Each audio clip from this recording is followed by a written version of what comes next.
So hello everyone, হাজির হয়ে গেলাম আরেকটি নতুন ভিডিও নিয়ে। এটি হলো গোপীনাথপুর ভিডিওর পার্ট 2, 12 শিবালয় মন্দির। এটি একটি 400 বছরের পুরনো একটি মন্দির।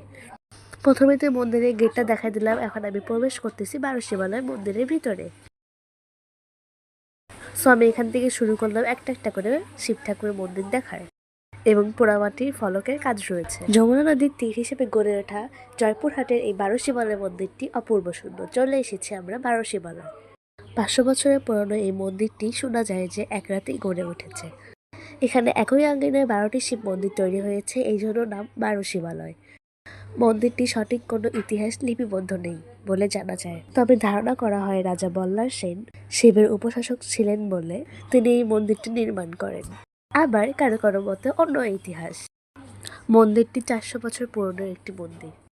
এখানে পোড়ামাটির ফলকের সুন্দর চিত্র রয়েছে। মন্দিরটি অপূর্ব সুন্দর।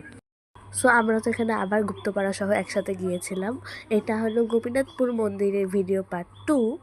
এই ভিডিওতে শুধু এই মন্দির নিয়েই কথা হয়েছে, আর পার্ট 1 ভিডিওটিতে সব কিছু দেখানো হয়েছে। এখানে আমি সুন্দর করে ঘুরে ঘুরে সবগুলো শিবের মন্দিরগুলো দেখতেছিলাম। আর এখানে হলো প্রসাদ দিচ্ছিল, আমি প্রসাদ নিব একটু পরে।